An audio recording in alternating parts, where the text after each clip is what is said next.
Fréquence Caraïbes, 89.5 et 106.6 en FM.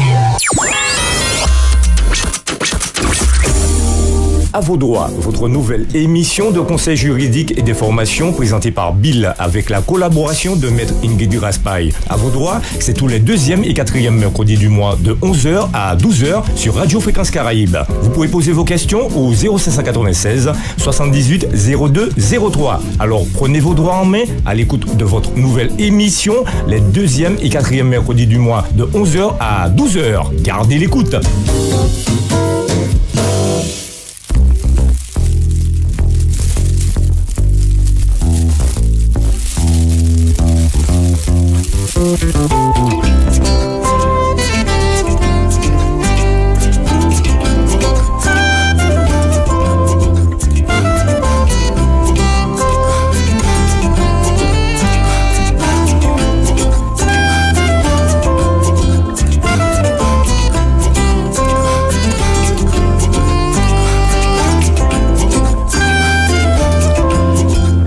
Bonjour tout le monde, mesdames, messieurs, bonjour, bienvenue sur Radio Fréquence Caraïbes, émettant depuis le 1 boulevard du Beurre de Mer sur le territoire de la ville du Carbet, sous nos 2 fréquences respectives, 89.5 et 106.6 en FM.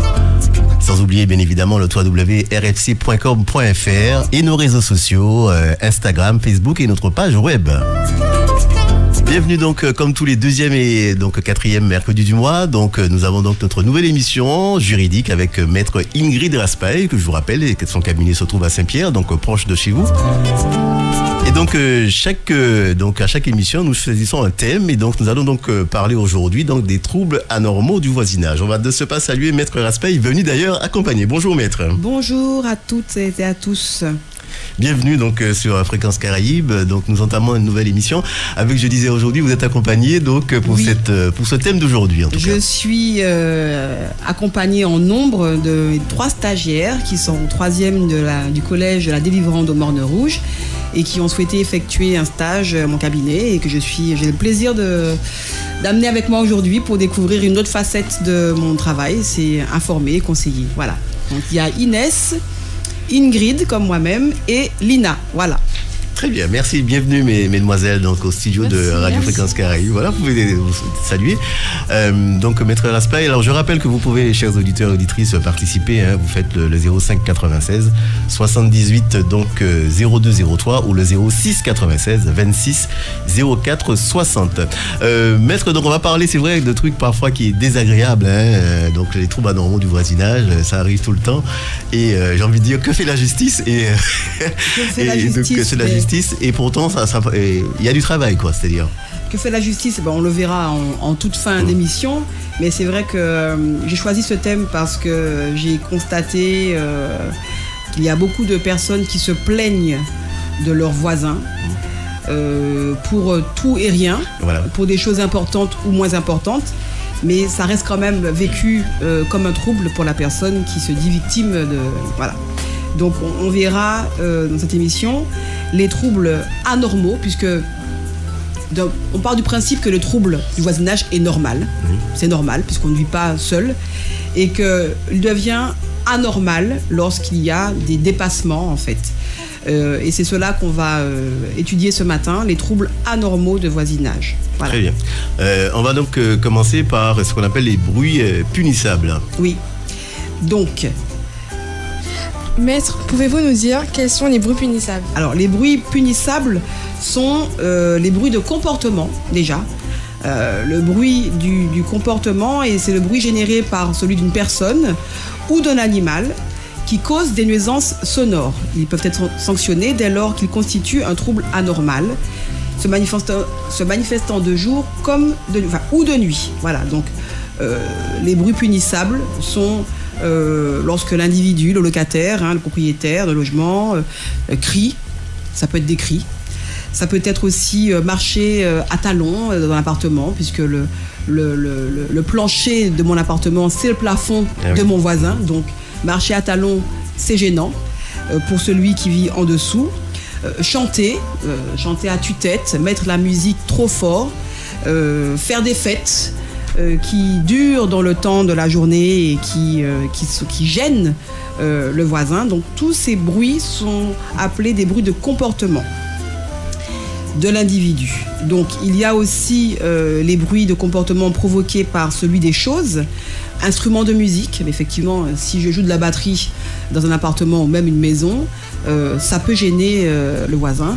Des instruments comme la batterie sont maintenant vendus avec des sourdines, des batteries d'appartement, où on entend l'instrument dans son casque.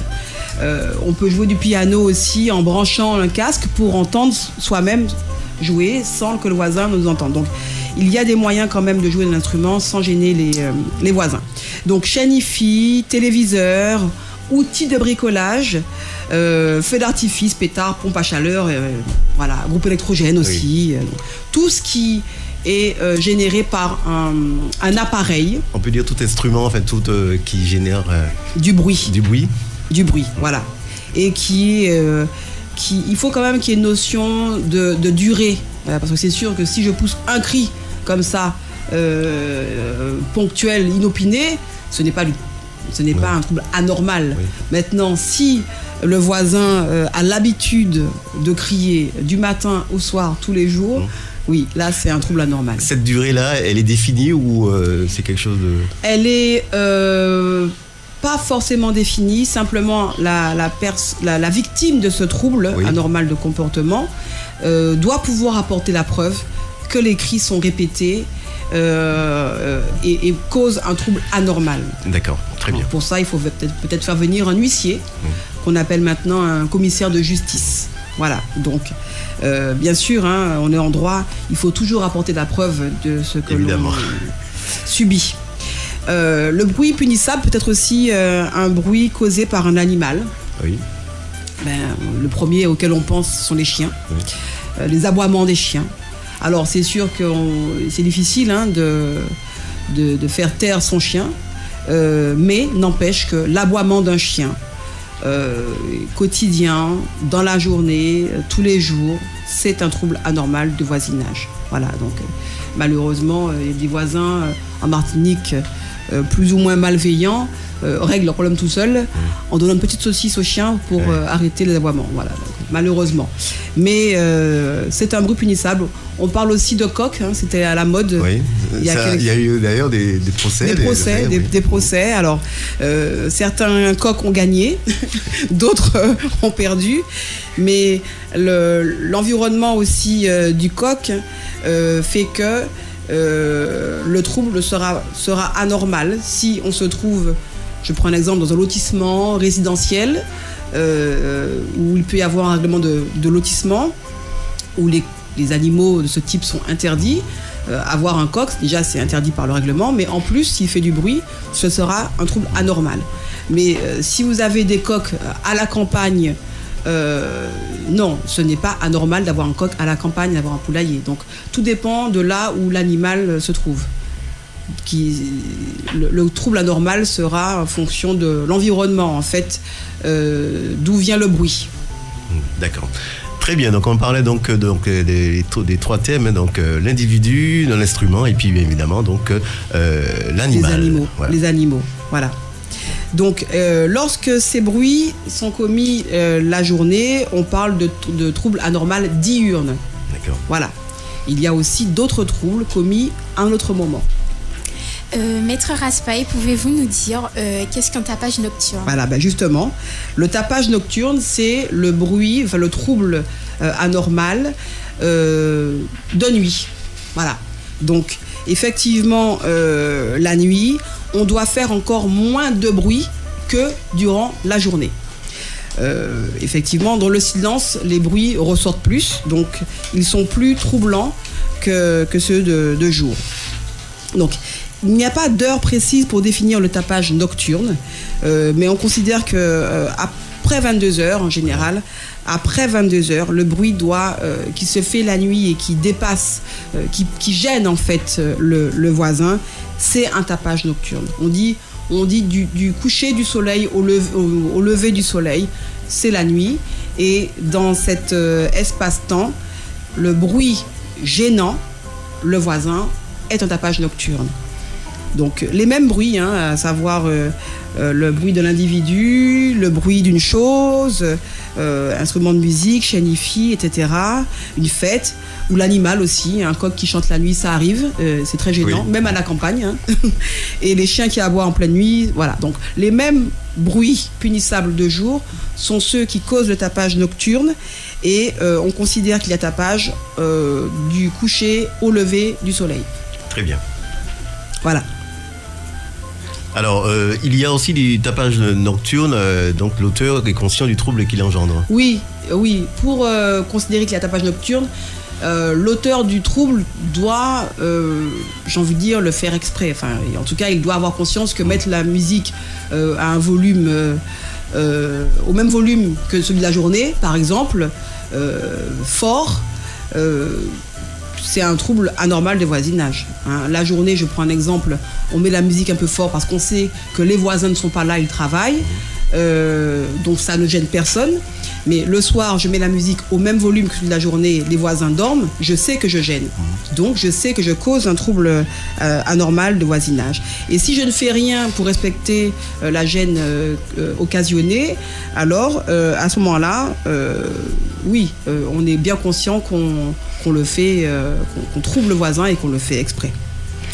Très bien. Et puis, il y a aussi, on peut parler aussi d'arrêtés qui peuvent être pris par qui à ce moment-là, Maître Raspail? Justement, donc il y a déjà la loi qui donne des horaires qui permettent de faire du bruit.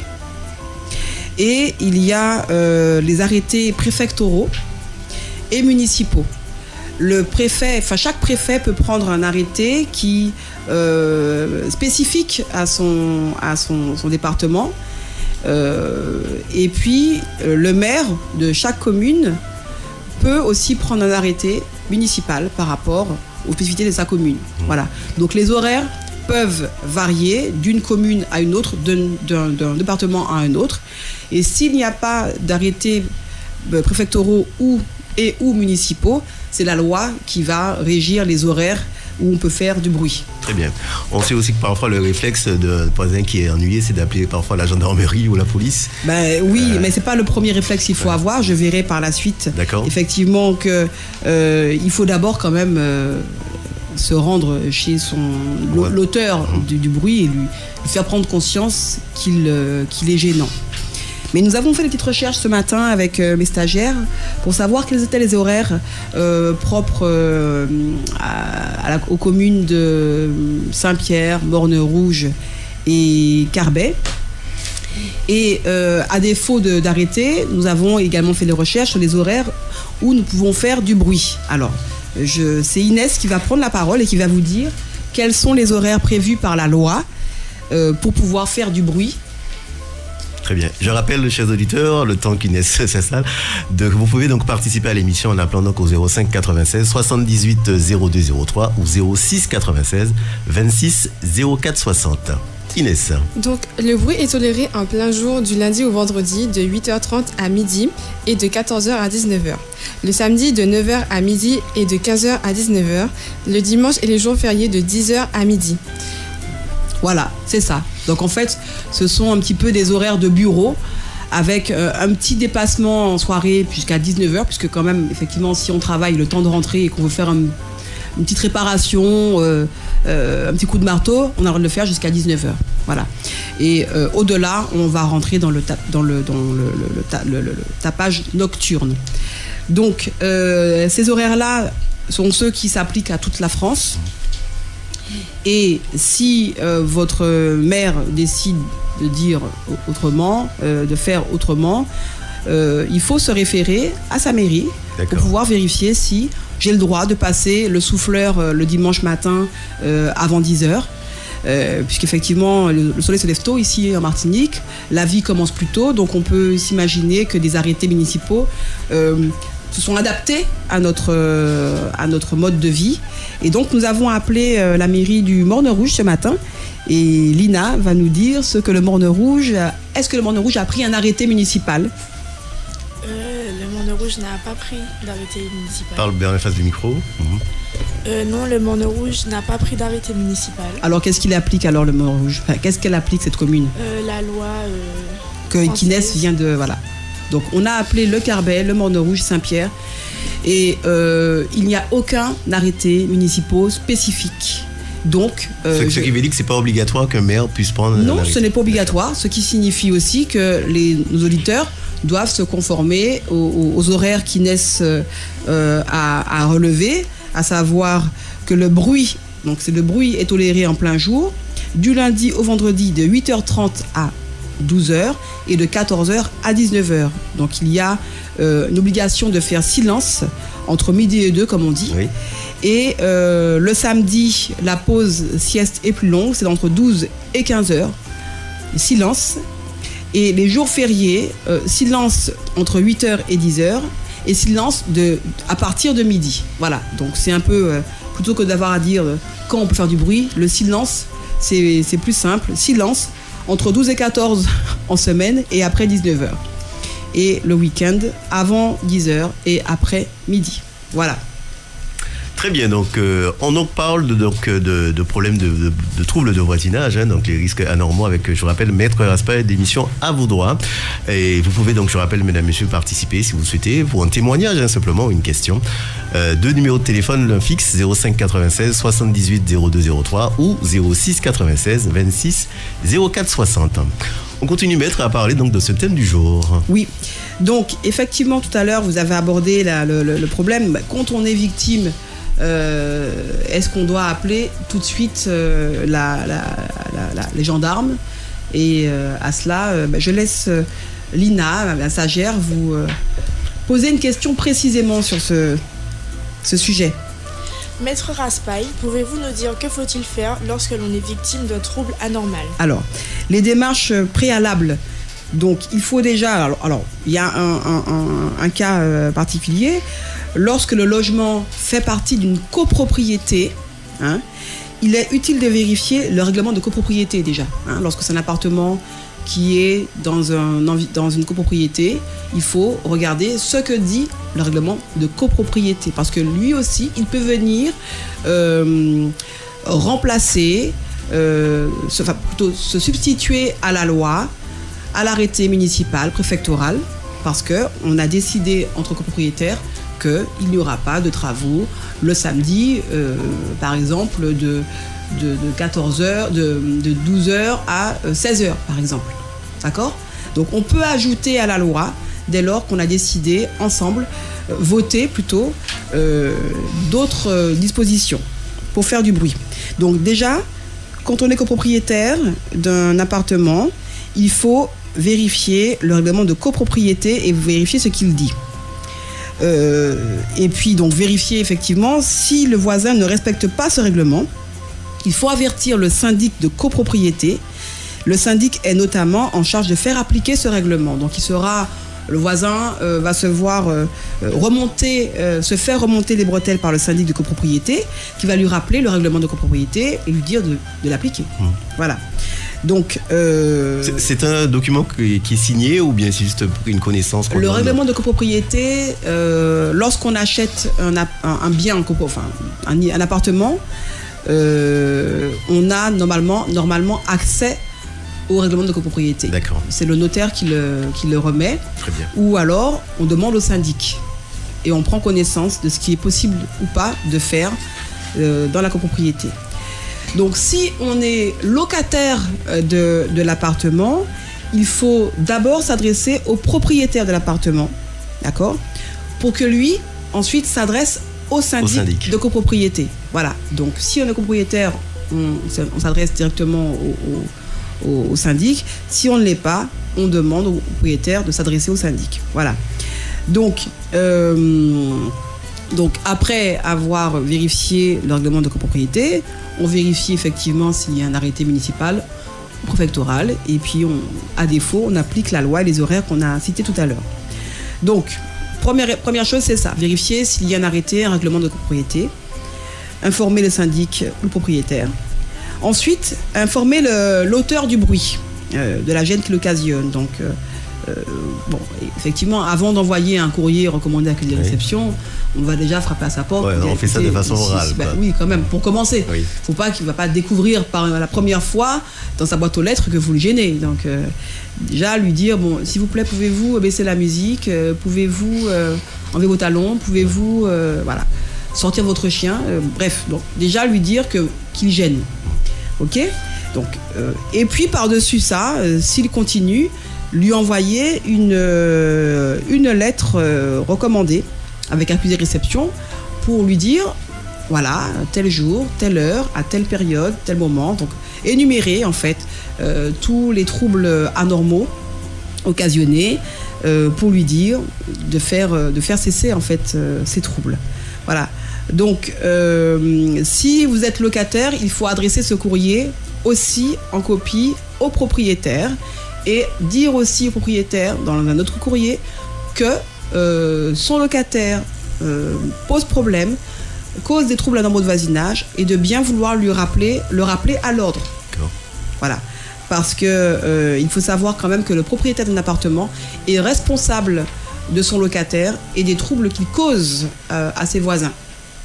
D'accord ? Donc il faut quand même que le propriétaire soit aussi informé par la même lettre qui est adressée au locataire et aussi adresser une lettre pour le propriétaire pour lui dire de se rapprocher de son locataire pour qu'il cesse, le faire cesser les troubles. Alors, si ça ne fonctionne pas, est-ce que je peux aussi faire appel à un conciliateur, un médiateur? Ça, c'est la phase obligatoire. Je veux dire, dans ce type de cas, il faut, si effectivement il y a un échec amiable, enfin un échec à ce stade, il faut faire appel à un conciliateur ou à un médiateur, et cette démarche est indispensable pour ensuite saisir un tribunal.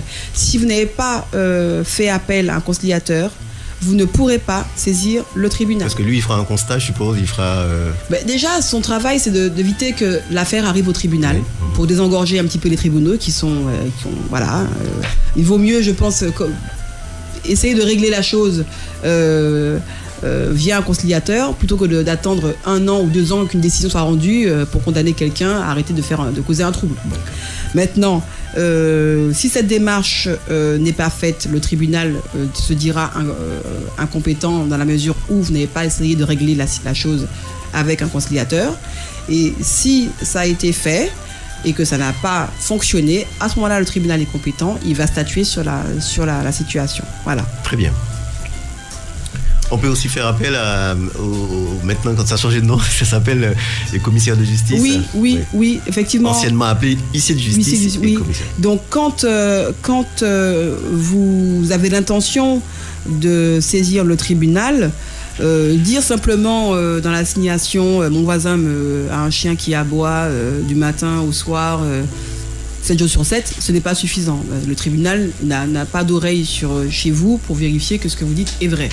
Donc, la meilleure preuve à apporter, en tout cas en tapage diurne, tapage de jour, troubles anormaux de jour, c'est de faire appel à un commissaire de justice, donc anciennement huissier de justice, pour qu'il vienne constater l'existence de troubles anormaux de voisinage. Voilà. Donc, il va remettre un constat qui sera produit en justice et qui permettra au juge de vérifier effectivement l'existence de troubles anormaux de voisinage. Voilà. Très bien. J'en parlais tout à l'heure, maître, de la police et de la gendarmerie. Oui, c'est à elle que les gens pensent en premier. En général, le voisin cause des troubles anormaux. Avant de lui parler ou à force de lui avoir parlé, il demande d'arrêter. On se dirige tout de suite, on prend le téléphone et on appelle les gendarmes qui viennent ou qui ne viennent pas. Mais en général, ils se déplacent surtout la nuit quand le tapage est vraiment trouble l'ordre public. Bon. Donc, ils vont se déplacer pour constater. Donc, leur constat aussi est valable. Dans ce cas, on peut porter plainte aussi au pénal parce que c'est une infraction. C'est une contravention plutôt, c'est un délit mineur. Et à ce moment-là, le trouble constaté par le gendarme va faire l'objet d'une amende que devra régler l'auteur du trouble. Donc 68 €. en général. Oui.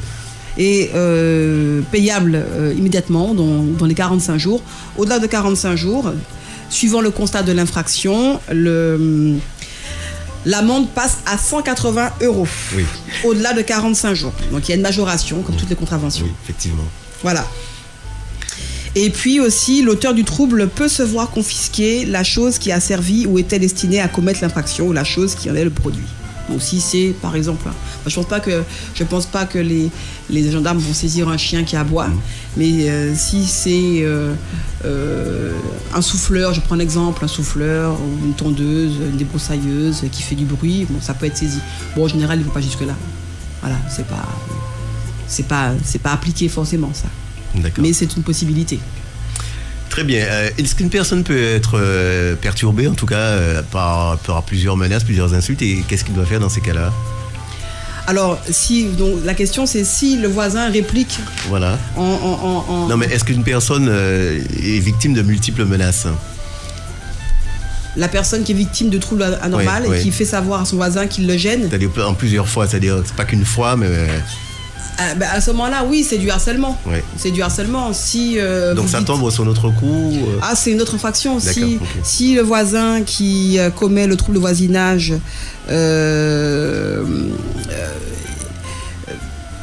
en tout cas d'après la victime est menacé par cette victime de poursuite ou écrit, envoie des courriers ou saisit les gendarmes, enfin oui, effectivement il peut y avoir du harcèlement de la part de la personne qui se dit victime du trouble anormal de voisinage. Il faut quand même aussi rester dans son bon droit. C'est sûr que si le chien qui aboie toute la journée gêne le voisin et le voisin commence à en avoir assez de ce trouble, il faut qu'il respecte la loi et respecte la marche à suivre, les démarches que j'ai citées. D'accord. D'informer la personne qui gêne, d'envoyer un courrier recommandé accusé réception, de faire appel à un conciliateur, d'appeler la gendarmerie. Donc voilà, c'est pas à lui de tous les jours menacer de poursuivre, de menacer de ceci, d'injurier, parce que non. Là, effectivement, l'auteur présumé du trouble anormal de voisinage, à ce moment-là, il peut aussi porter plainte pour harcèlement contre la victime présumée de trouble anormal de voisinage. Ok ?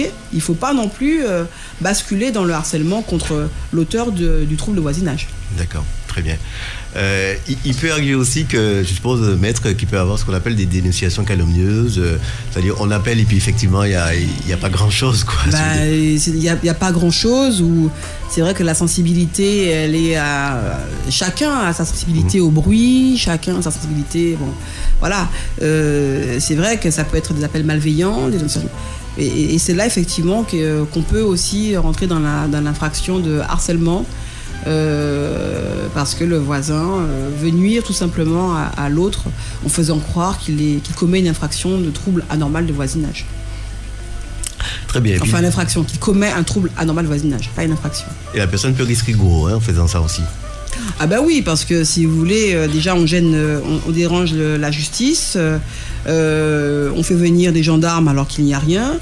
Donc la dénonciation calomnieuse, c'est comme faire une fausse déclaration. Donc oui, mentir en droit, enfin oui, c'est puni par la loi. Donc la peine maximale, c'est 5 ans de prison et 45 000 € d'amende. Donc, c'est sûr qu'on n'ira pas jusque-là. Mais le code pénal prévoit que de telles dénonciations encourent une peine de prison, une peine de 5 ans et 45 000 € d'amende. Très bien. Un petit rappel, maître, sur cette partie-là qu'on a vue, sur la partie au niveau de la démarche, les premières choses à faire. Quoi. Alors, la démarche, déjà, c'est vérifier si on est en appartement, l'existence d'un règlement de copropriété. Si on est copropriétaire. Si on est locataire, se rapprocher de son propriétaire pour qu'il le vérifie. Si on est copropriétaire, se rapprocher de son syndic pour qu'il puisse rappeler à l'ordre le contrevenant au règlement de copropriété qui a prévu des horaires peut-être particuliers. Si le règlement ne prévoit rien de particulier, on applique la loi. D'accord ? Si la personne continue à causer des troubles anormaux de voisinage, il faut l'informer par écrit. Après avoir bien sûr parlé avec lui pour lui dire écoutez, ça me gêne ce que vous faites, faites autrement, faites à d'autres horaires.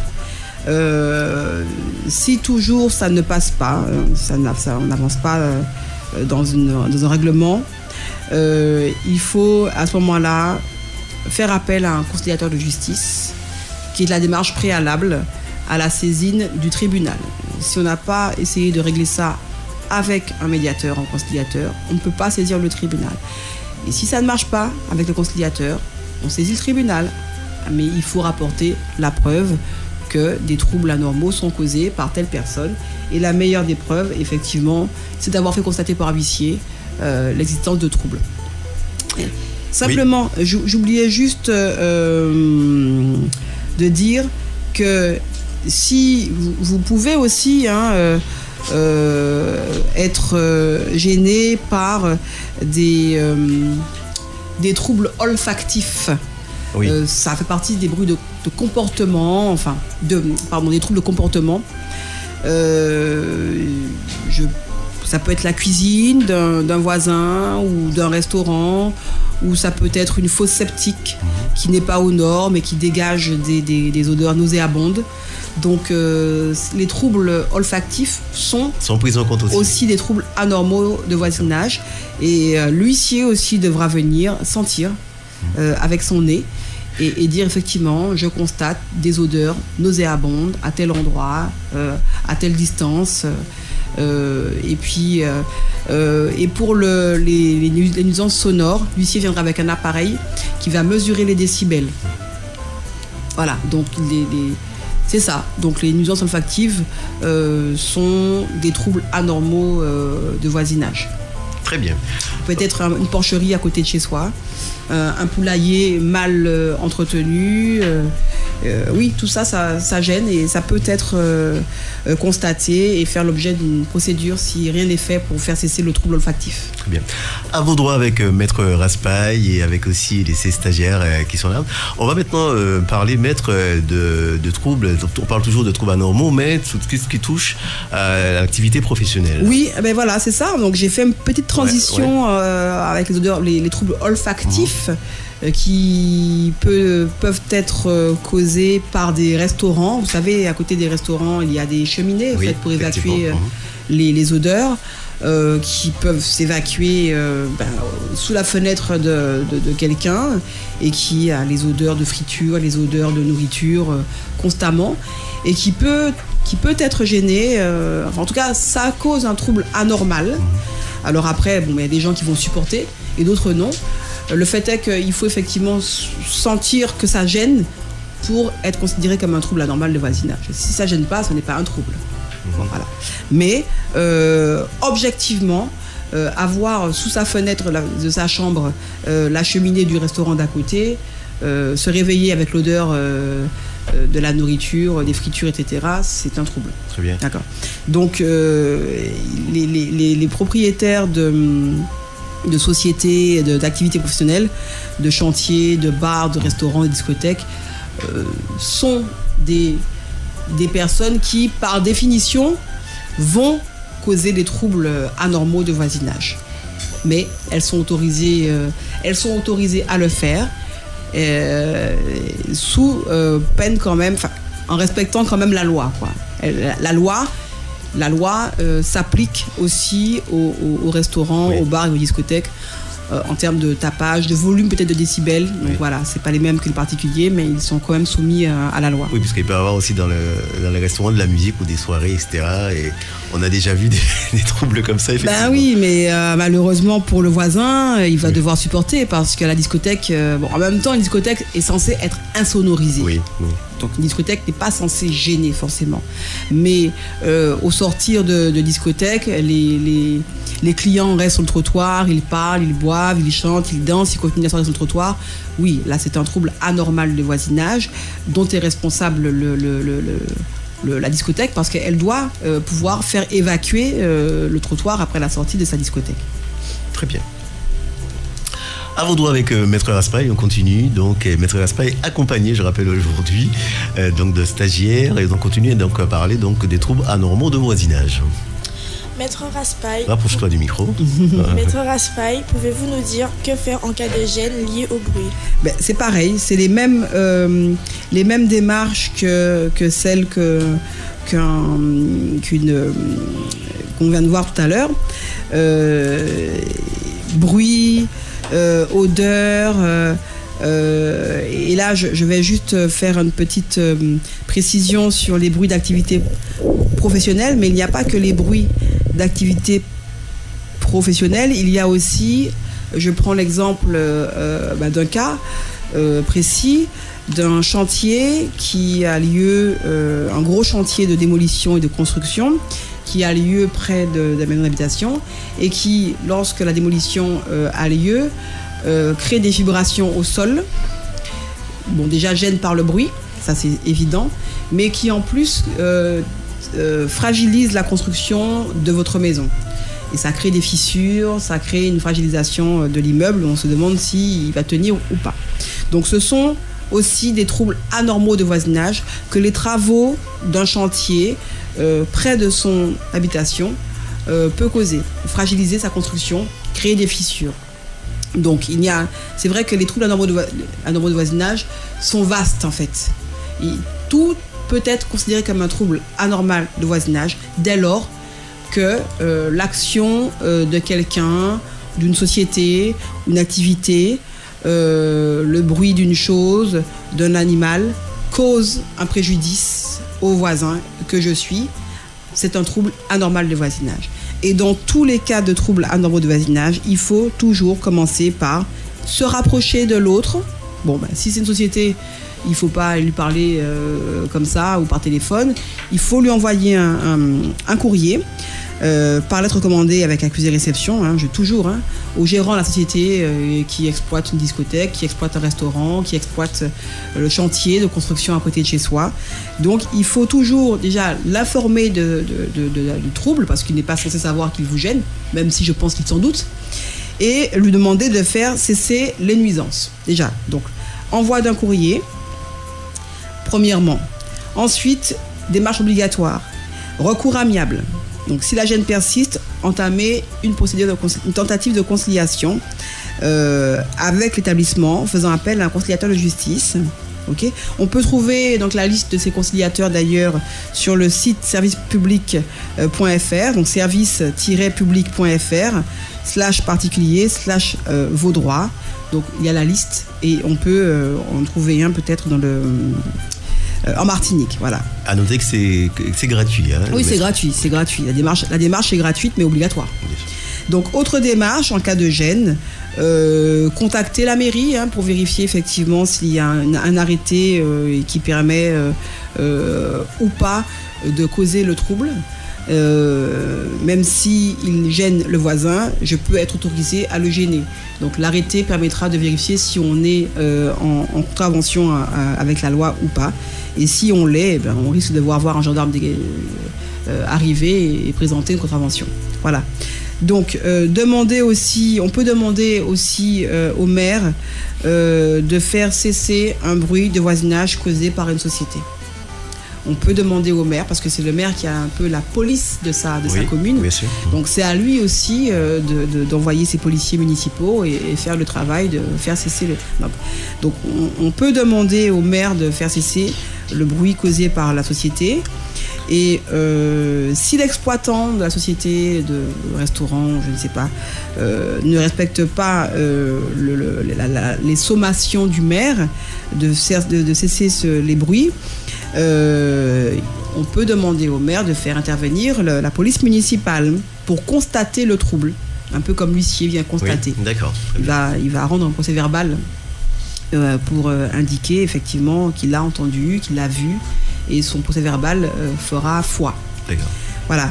Donc c'est ça les démarches. Et si ça ne fonctionne toujours pas et que le trouble continue, comme entre particuliers, recours devant le juge. Devant le juge, voilà. Très bien. Donc ça, le juge, c'est vraiment le dernier recours. C'est si la gêne persiste malgré toutes les démarches. Voilà. Il y a des sanctions, il y a des sanctions possibles, maître? Ah ben oui, si c'est une discothèque par exemple, ou un restaurant qui organise des soirées alors que bon ben le local n'est pas approprié pour faire du bruit, le juge peut ordonner aux gérants de ces sociétés de réaliser les travaux d'insonorisation de l'établissement ou encore fermer l'établissement comme sanction. On parle parfois de fermeture administrative. C'est dans ce cas-là qu'on parle parfois.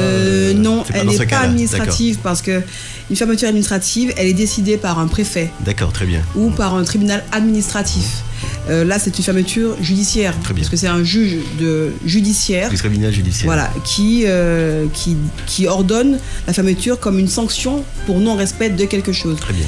Une fermeture administrative, c'est lorsque le restaurant n'est pas aux normes sanitaires, par exemple.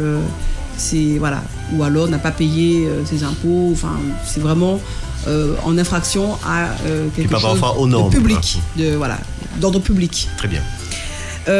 Donc oui, donc les sanctions possibles, c'est ça. Donc c'est être obligé d'insonoriser l'établissement, fermeture provisoire comme sanction. Donc c'est une sanction pécuniaire en fait, puisque si on ferme, on ne rentre pas d'argent. Donc ou alors le versement de dommages et intérêts et encore matériel.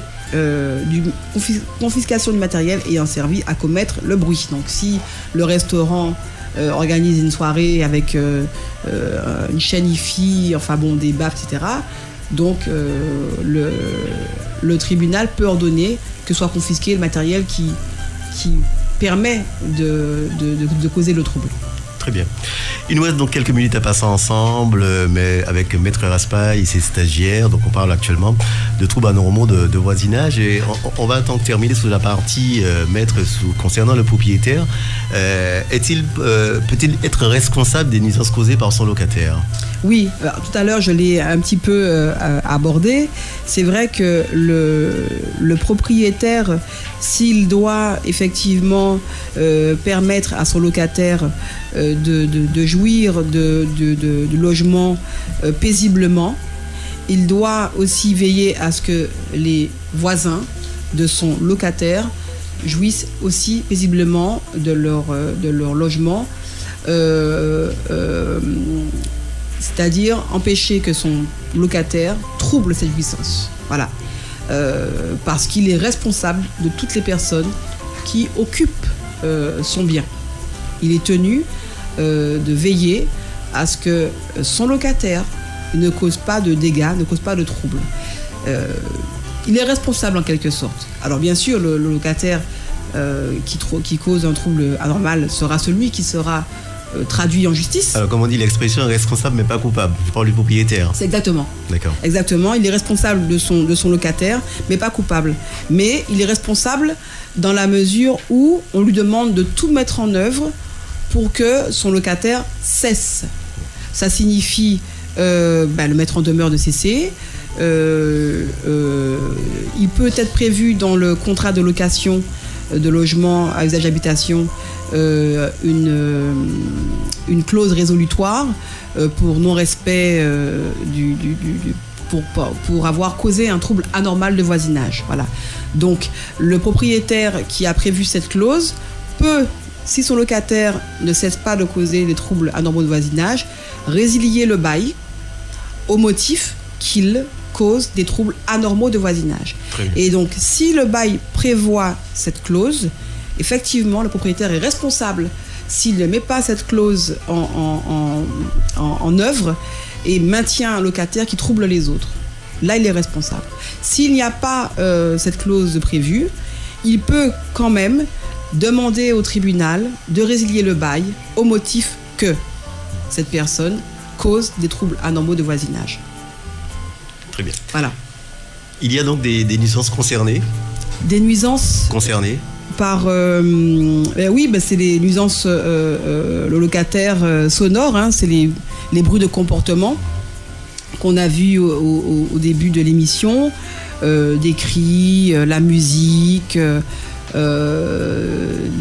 chanter, marcher à talons, des animaux aussi en appartement qui peuvent causer des troubles anormaux, nuisances olfactives aussi, des dégradations au comportement des parties communes. Il y a des voisins qui vont mettre leur vélo sur le palier, qui vont gêner le passage, laisser leur poussette dans le hall de l'immeuble, le poussette, là, le vélo, ceci, cela, pratiquement, se servir de la partie commune comme d'une cave ou d'un débarras ou d'un garage. Donc oui, ce sont des troubles anormaux de voisinage. Et puis le non-respect du règlement de copropriété, dans la mesure où il s'applique au propriétaire, il s'applique aussi à son locataire parce que c'est lui qui est dans les lieux, donc il doit respecter le règlement de copropriété. Voilà.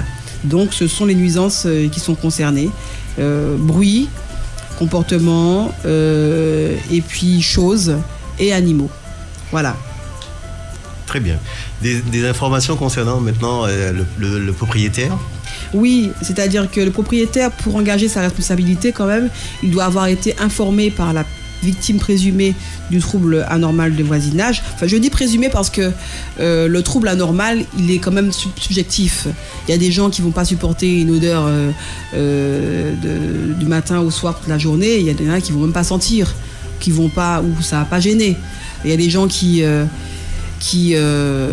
ont une sensibilité au bruit plus développée que d'autres. Donc voilà, donc je dis présumé dans la mesure où tous les troubles ne sont pas vécus comme anormaux. Voilà, mais bon, présumé, c'est un terme pénal, j'ai envie de dire, mais je le dis, voilà.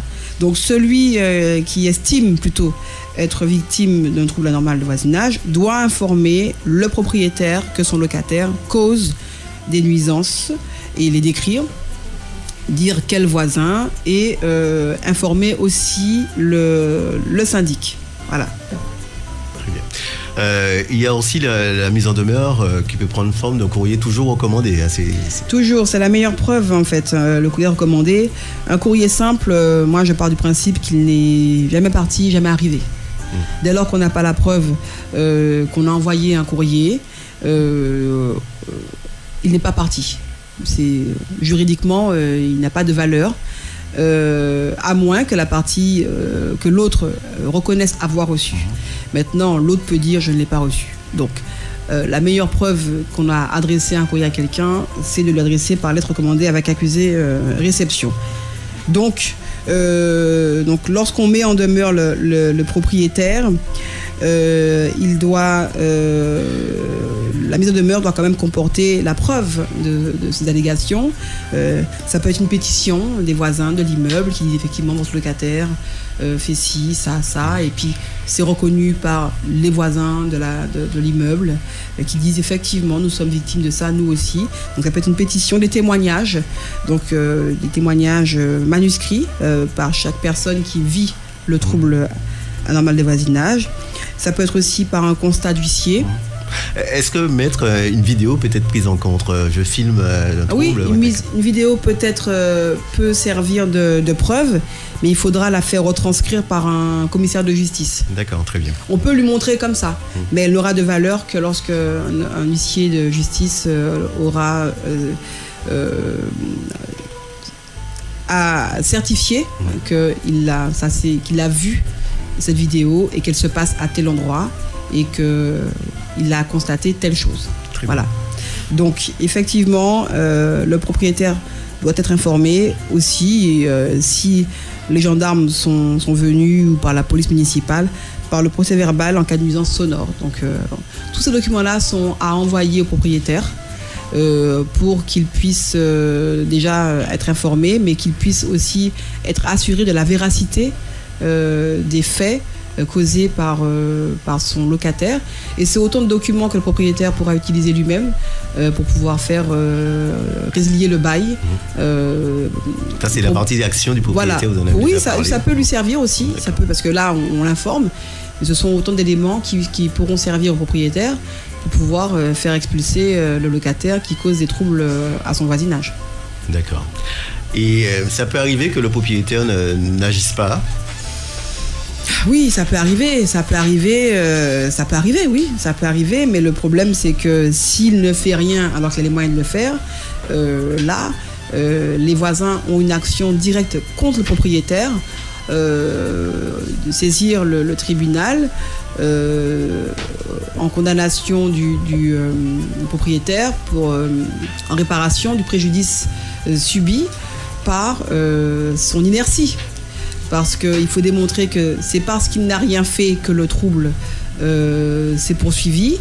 Et en conséquence, il est responsable des troubles causés, du préjudice causé. Donc c'est là que finalement le responsable mais pas coupable devient responsable mais coupable. Parce que si on n'a rien fait alors qu'on avait les moyens de faire cesser le trouble causé par son locataire, à ce moment-là, on devient coupable des troubles causés par son locataire par l'inaction du propriétaire. Très bien. À vos droits donc qui s'achève avec maître Ingrid Raspail, renforcée aussi de stagiaires aujourd'hui. Qu'est-ce qu'on peut retenir dans les grandes lignes aujourd'hui par rapport aux troubles du voisinage, maître Raspail? Dans les grandes lignes, ce qu'il faut retenir, c'est que le voisin, il est censé faire du bruit. Tous les êtres humains font du bruit, les animaux font du bruit. Simplement, dès lors que ça dépasse le bruit tolérable et toléré en fonction de l'heure, de la journée, de la nuit, de l'environnement dans lequel on se trouve, il devient anormal. Il devient anormal aux heures où la loi a prévu du silence. Il devient anormal lorsque le voisin gêne, les actions du voisin gênent, et à ce moment-là, effectivement, ce qu'il faut faire, c'est informer le voisin de la gêne, se rapprocher, demander une médiation si le voisin continue. Et si malgré la médiation, la gêne continue, à ce moment-là, saisir le tribunal. Voilà la démarche. Et puis, bien sûr, porter plainte, appeler le gendarme ou la police municipale pour venir constater le trouble anormal de voisinage. Mais ne jamais oublier qu'il faut vérifier si le trouble que l'on considère anormal se fait dans les heures où il est autorisé. Parce que le bruit est autorisé. Il devient anormal lorsque il dépasse vraiment les décibels autorisés dans les horaires autorisés pour faire du bruit. Voilà. Très bien. Voilà, donc ça n'est fini pour À vos doigts aujourd'hui. Merci maître Raspail et les stagiaires. Merci. Merci à vous. Merci. Voilà. Oui, allez-y, vous pouvez parler. Au revoir. Merci, au revoir. Au revoir.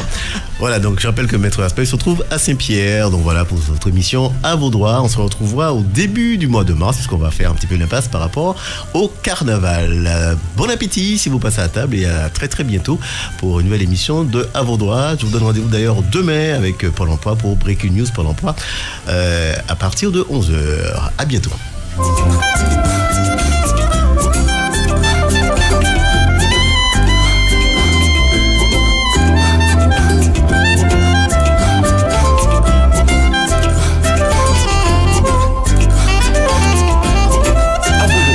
Nouvelle émission de conseil juridique et des formations présentée par Bill avec la collaboration de maître Ingrid Raspail. À vos droits, c'est tous les 2e et 4e mercredis du mois de 11h à 12h sur Radio Fréquence Caraïbe. Vous pouvez poser vos questions au 0596 78 02 03. Alors prenez vos droits en main à l'écoute de votre nouvelle émission les 2e et 4e mercredis du mois de 11h à 12h. Gardez l'écoute.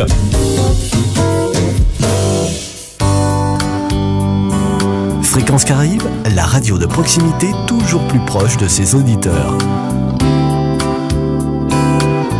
24h sur 24.